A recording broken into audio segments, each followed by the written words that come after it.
Hello, എല്ലാവരും happy ആയിട്ട് safe ആയിട്ടിരിക്കുന്നു വിശ്വസിക്കുന്നു. എല്ലാവരും സേഫ് ആയിട്ടിരിക്കുക. നമ്മളൊരു 2-3 ദിവസമായിട്ട് എല്ലാവരും ഭയങ്കര സങ്കടത്തിലാണ്.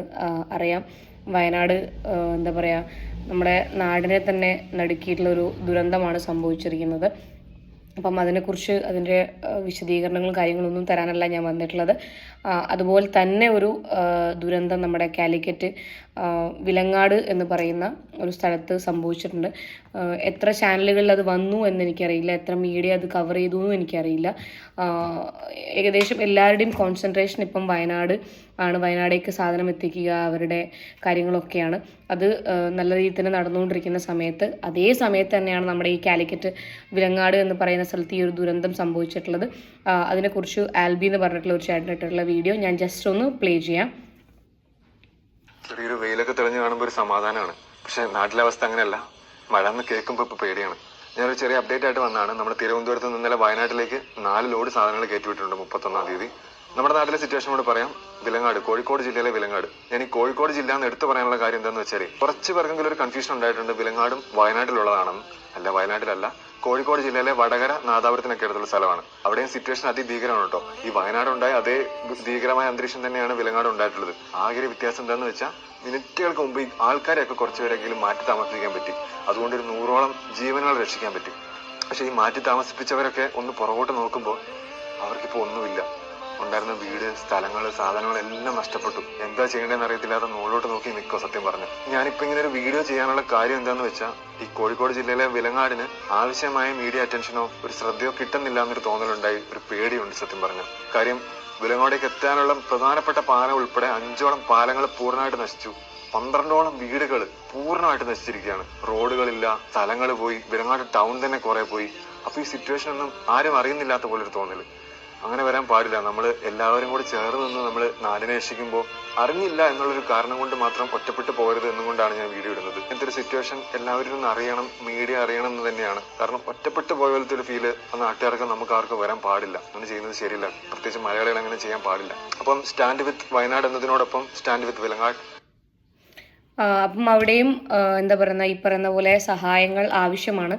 ഇപ്പം ഞാൻ അവിടെയുള്ള ആൾക്കാരെ കോണ്ടാക്ട് ചെയ്ത സമയത്ത് അവർ പറഞ്ഞത് ഒരു 2 ദിവസത്തേക്കുള്ള സാധനങ്ങളും കാര്യങ്ങളൊക്കെ എത്തിയിട്ടുണ്ട്. പക്ഷേ ഇതൊരു ഇപ്പം ആൽബി എന്ന് പറഞ്ഞ ആ ചേട്ടൻ പറഞ്ഞ പോലെ തന്നെ ഒരു മീഡിയ അറ്റൻഷനോ അല്ലെങ്കിൽ വൈഡായിട്ടുള്ള ആൾക്കാരുടെ ഇടയിലേക്കോ ഈ ഒരു സംഭവം എത്തിയിട്ടില്ല. വിലങ്ങാട് നടന്നിട്ടുള്ള ദുരന്തം എത്തിയിട്ടില്ല എന്നുള്ളതാണ്. അപ്പം മാക്സിമം ആൾക്കാരിലേക്ക് എത്തിക്കാൻ ഞാനൊരു സ്റ്റോറി കാര്യങ്ങൾ അപ്ലോഡ് ചെയ്തിട്ടുണ്ട്. അതായത് നിങ്ങൾക്ക് സഹായിക്കാൻ താല്പര്യമുണ്ട് എന്നുണ്ടെങ്കിൽ സ്കാനറും കാര്യങ്ങളൊക്കെ അതിനകത്തുണ്ട്. മാക്സിമം സഹായിക്കുക. അല്ലാന്നുണ്ടെന്നുണ്ടെങ്കിൽ ഈ വീഡിയോസ് കാര്യങ്ങൾ ഷെയർ ചെയ്തിട്ടെങ്കിലും ആൾക്കാരിലേക്ക് എത്തിക്കുക. ഈ പറഞ്ഞ പോലെ അവർ നമ്മൾ അറിയാതെ പോയത് കൊണ്ട് ഒറ്റപ്പെട്ടു പോയി എന്നൊരു തോന്നൽ വിലങ്ങാടിലുള്ള ആൾക്കാർക്ക് തോന്നാൻ വേണ്ടി പാടില്ലല്ലോ. അതുപോലെ തന്നെ വയനാട് എനിക്ക് തോന്നുന്നു ഇപ്പം ആവശ്യത്തിന് സാധനങ്ങളൊക്കെ അവിടെ എത്തിയിട്ടുണ്ട്.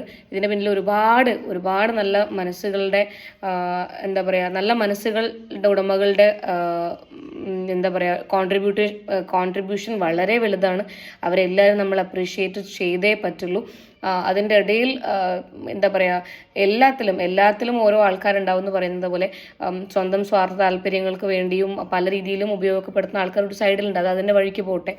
ഞാനിങ്ങനെ ഇൻസ്റ്റാഗ്രാമിലൊരു വീഡിയോ കാണാനിടയായിട്ടുണ്ടായിരുന്നു. ഒരാൾ പറയുന്നു, ഈ നമ്മൾ ഡ്രസ്സുകൾ കൊടുക്കുന്ന സമയത്ത് യൂസ് ചെയ്ത ഡ്രസ്സുകൾ ആരും കൊടുക്കരുത്, പുതിയ ഡ്രസ്സുകൾ തന്നെ വാങ്ങി കൊടുക്കണം, അല്ലെങ്കിൽ കൊടുക്കാൻ മാക്സിമം നോക്കണം എന്നുള്ളത്. ഒരു കാര്യം ഞാൻ പറയാം. ഇപ്പം ഏകദേശം കേരളത്തിലുള്ള ടെക്സ്റ്റൈൽസുകളാകട്ടെ, ഓൺലൈൻ ബോട്ടിക്കുകളാകട്ടെ, അവർ മാക്സിമം ഡ്രസ്സസ് അവരുടെ ഷോപ്പിൽ നിന്ന്, ഒരു ഷോപ്പ് മൊത്തമായിട്ട് കൊടുത്ത ആൾക്കാർ വരെ നമ്മുടെ കേരളത്തിലുണ്ട്. അതിൽ നമുക്ക് അഭിമാനിക്കാം. കൊടുത്തിട്ടുണ്ട്. അപ്പം നിങ്ങൾ യൂസ്ഡ് ക്ലോത്ത്സ് ഇപ്പം കൊടുക്കാണ്ടിരിക്കുന്നതാണ് ബെറ്റർ. പക്ഷെ കൊടുത്ത ആൾക്കാർ ഉപയോഗിക്കാൻ പറ്റുമെന്ന് തോന്നുന്ന രീതിയിലുള്ള വാഷ് ചെയ്തിട്ടുള്ള ക്ലോത്ത്സ് ആണ് കൊടുത്തേ എന്നുണ്ടെങ്കിൽ അതിൽ തെറ്റ് പറയാനില്ല. കാരണം എല്ലാവർക്കും പുതിയ ഡ്രസ്സ് വാങ്ങിക്കൊടുക്കാൻ പറ്റണമെന്നില്ല. ഒരു യൂസ് ചെയ്യാൻ പറ്റും, നമ്മൾ അലക്കി യൂസ് ചെയ്യാൻ പറ്റുന്ന പാകത്തിനാണ് കൊടുത്തതെന്നുണ്ടെങ്കിൽ നിങ്ങൾ ചിലപ്പം ആ ഒരു രീതിയിൽ കൊടുത്ത ആൾക്കാർക്ക് അങ്ങനെയുള്ള വീഡിയോസ് കാണുന്ന സമയത്ത് സങ്കടം വരുമായിരിക്കും. അയ്യോ, നമ്മൾ അത്രയും മനസ്സറിഞ്ഞിട്ട് അല്ലെങ്കിൽ പുതിയത് വാങ്ങിക്കൊടുക്കാനുള്ള പൈസ ഇല്ലാത്തത് കൊണ്ടോ അല്ലെങ്കിൽ സാഹചര്യം ഇല്ലാത്തത് കൊണ്ടോ അലക്കി അത് ഉപയോഗിക്കാൻ പറ്റുമെന്നുള്ള രീതിയിലാണല്ലോ കൊടുത്തതെന്ന് ചിന്തിക്കുന്നവർ, അതിൽ തെറ്റും കാര്യങ്ങളൊന്നുമില്ല. പക്ഷെ തീരെ ഉപയോഗിക്കാൻ പറ്റാത്ത വീട്ടിലിങ്ങനെ വെച്ചിട്ടുള്ള ഡ്രസ്സുകളാണ് കൊടുത്തതെന്നുണ്ടെങ്കിൽ കാര്യം കാര്യമില്ല. പക്ഷെ ഇപ്പം അതിൻ്റെ ആവശ്യം വരുന്നില്ല. ഈ ഹരിതകർമ്മസേനയൊക്കെ നമ്മുടെ വീട്ടിൽ അനാവശ്യമായിട്ടുള്ള ഡ്രസ്സുകളും കാര്യങ്ങളൊക്കെ എടുത്ത് കൊണ്ടുപോകുന്ന ഒരു ഓപ്ഷൻ ഇപ്പോൾ ഉണ്ട്. അതുപോലെ തന്നെ ഞാൻ വേറൊരു വീഡിയോ ഇൻസ്റ്റാഗ്രാമിൽ കാണാനിടയായിട്ടുണ്ടായിരുന്നു. ആ ഒരു വീഡിയോയും കൂടി ഞാൻ പ്ലേ ചെയ്യാം. വളരെ നല്ലൊരു ആശയമായിട്ട് എനിക്ക് തോന്നി. ഈ ഒരു ആശയം വയനാട് മാത്രമല്ല, നമ്മൾ ഈ പറയുന്ന വിലങ്ങാടിനെയും കൂടി ഈ ഒരു ആശയത്തിൽ ഉൾപ്പെടുത്തുകയാണ് എന്നുണ്ടെങ്കിൽ അത് ബെറ്റർ ആയിരിക്കുമെന്ന് എനിക്ക് തോന്നുന്നുണ്ട്. ഞാൻ ആ വീഡിയോ ജസ്റ്റ് ഒന്ന് പ്ലേ ചെയ്യാം. ഹലോ സുഹൃത്തുക്കളെ, വയനാട്ടിലേക്കുള്ള സഹായങ്ങൾ ഒരുപാട് ചെല്ലുന്നുണ്ട്. ഇനി നമ്മൾ ചർച്ച ഒന്ന് തിരിച്ചുവിടേണ്ട സമയമായിട്ടുണ്ട്. ഇനി നമ്മൾ എത്രയും പെട്ടെന്ന് ഈ കുടുംബങ്ങളെ പുനരധിവസിപ്പിക്കാൻ എന്ത് ചെയ്യണമെന്നാണ് നമ്മൾ ചർച്ച ചെയ്യേണ്ടത്. കേരളത്തിൽ 941 പഞ്ചായത്തുകളും 6 കോർപ്പറേഷനുകളുണ്ട്. ശരിക്കും ഒരു പഞ്ചായത്ത് ഒരു വീട് ഏറ്റെടുത്ത് കഴിഞ്ഞാൽ വളരെ സിമ്പിളായിട്ട് നമുക്ക് അവരെ പുനരധിവസിപ്പിക്കാൻ സാധിക്കും. എനിക്ക് പറയാനുള്ളത്, ഞങ്ങളുടെ നാട്ടിൽ എന്റെ മനസ്സിൽ തോന്നിയ ചെറിയ ആശയമാണ് ഇവിടെ അവതരിപ്പിച്ച് എല്ലാവരും ഏറ്റെടുത്തുകൊണ്ട് ഞങ്ങൾ പഞ്ചായത്ത് പ്രസിഡന്റിന് കൈമാറാൻ പോവുകയാണ്. ഈ ഒരു ആശയം പഞ്ചായത്തിന് ഏറ്റെടുക്കാൻ കഴിയുമോ ഇല്ല ഞങ്ങൾക്കറിയില്ല. ഞങ്ങൾ അറിയിക്കുകയാണ്. ഇതുപോലെ എല്ലാ പഞ്ചായത്തുകളിലും ഒരുപാട് സന്നദ്ധ സംഘടനകൾ ഉണ്ടാവും. നിങ്ങളുടെ പഞ്ചായത്ത് ഏത് പഞ്ചായത്താണെങ്കിലും ആ അധികൃതരെ ഈ കാര്യം അറിയിച്ചു കഴിഞ്ഞാൽ ഒരു വീട്ടിൽ നിന്ന് ശരിക്കും 200-300 രൂപ എടുത്തു കഴിഞ്ഞാൽ ഒരു പഞ്ചായത്തിൽ നിന്ന് ഒരു വീട് എന്ന നിലയ്ക്ക് നമുക്ക് ഇത് വയനാട് ജില്ലാ പഞ്ചായത്തിന് അറിയിക്കാൻ സാധിച്ചാൽ നമ്മൾ ചെയ്തു കൊടുക്കുന്ന ഏറ്റവും വലിയ ചെയ്യുന്ന ഒരു കാര്യമാവും അത്. അപ്പൊ എല്ലാവരും പറ്റുമെങ്കിൽ പരമാവധി ഇത് ഷെയർ ചെയ്തിട്ട് പരമാവധി ആളുകളിലേക്ക് എത്തിച്ചിട്ട് ഈ ഒരു ആശയം എത്തിച്ചിട്ട് ഒരു പഞ്ചായത്തിൽ നിന്നും ഒരു വീട് എന്ന നിലയ്ക്ക് നമുക്ക് അവർക്ക് ചെയ്തു കൊടുക്കണം. ആ ഒരു ആശയം പരമാവധി ഏറ്റെടുക്കാൻ എല്ലാവരും ശ്രമിക്കണം. നടക്കൂല നമുക്കറിയില്ല. പരമാവധി ശ്രമിച്ചുകൊണ്ട് ഈ ഒരു ആശയം എല്ലാവരിലേക്കും നിങ്ങൾ എത്തിക്കണം. അതായത് പഞ്ചായത്തുകൾ എല്ലാവരും ഇത് അറിയിക്കാൻ ശ്രദ്ധിക്കണം. അപ്പൊ എല്ലാവരും കൂടെ ഉണ്ടാവുന്ന പ്രതീക്ഷയോടെ ഞങ്ങൾ ഇതുമായി മുന്നോട്ട് പോവുകയാണ്. ഞങ്ങളുടെ പഞ്ചായത്ത് പ്രസിഡന്റ് ഈ ലെറ്റർ ഞങ്ങളുടെ ക്ലബിന്റെ പേരിൽ കൈമാറാൻ പോവുകയാണ്. ഓക്കെ, അത് വളരെ നല്ലൊരു ആശയമായിട്ട് എനിക്ക് തോന്നി. എന്താ പറഞ്ഞിട്ടുണ്ടെന്നുണ്ടെങ്കിൽ ഈ പറയുന്ന പോലെ പഞ്ചായത്തുകൾ ഇടപെടുകയാണെന്നുണ്ടെങ്കിൽ ഒരു വീട്ടിൽ നിന്നും 200-300 അല്ലെങ്കിൽ അവരെ കൊണ്ട് പറ്റുന്ന രീതിയിലുള്ള സഹായങ്ങൾ ചെയ്യുകയാണ് എന്നുണ്ടെങ്കിൽ വയനാടും ഈ പറയുന്ന പോലെ വിലങ്ങാടും നമുക്ക് കൂട്ടുപിടിച്ച് വീട് നഷ്ടപ്പെട്ട ആൾക്കാർക്കും അവർക്കൊക്കെ ഒരു കൈത്താങ്ങായിട്ട് നമുക്ക് നിൽക്കാൻ വേണ്ടി പറ്റും. കാരണം എന്താ വെച്ചിട്ടുണ്ടെന്നുണ്ടെങ്കിൽ ഈ ഒരാഴ്ചയോ അല്ലെങ്കിൽ 2 ആഴ്ചയോ സഹായിച്ചത് കൊണ്ട് മാത്രം കാര്യമില്ല. അവർക്ക് എല്ലാവർക്കും ഇനി ഒന്നിൽ നിന്ന് തുടങ്ങണം. ആ ഒരു സമയത്തും കൂടി അവരെ കൈവിടാണ്ട് നമ്മളെല്ലാവരും ചേർത്ത് പിടിച്ചേ പറ്റുള്ളൂ. എന്തു തന്നെ ആവട്ടെ, രക്ഷാപ്രവർത്തനങ്ങളും കാര്യങ്ങളും എല്ലാവരും അവിടെ ചെയ്യുന്ന കാര്യങ്ങളൊക്കെ കാണുമ്പോൾ വളരെ വളരെ വളരെ അഭിമാനം തോന്നുന്നു അല്ലേ.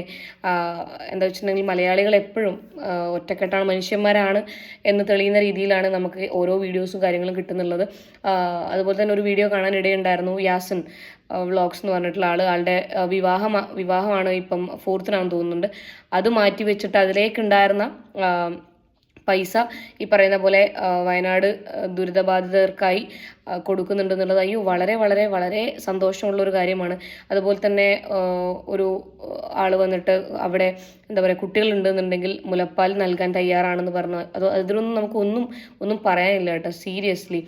ഏകദേശം എല്ലാവരും ഇതുപോലെ തന്നെ അവരവരെ കൊണ്ട് കഴിയുന്ന എല്ലാ രീതിയിലും സഹായിക്കുന്നുണ്ട്. ഈ ലോഡ്ജ്, ഹോട്ടൽസ്, റിസോർട്ടൊക്കെ ഉള്ളവർ അവിടെ റെസ്ക്യൂ ടീമിന് പോയ ആൾക്കാർക്കാവട്ടെ ആർക്കും ആവട്ടെ ഭക്ഷണ സൗകര്യങ്ങളോ അല്ലെങ്കിൽ ഫ്രഷനപ്പ് ആവാനുള്ള സൗകര്യങ്ങളോ കാര്യങ്ങളോ ഒക്കെ ഓഫർ ചെയ്യുന്നുണ്ട്.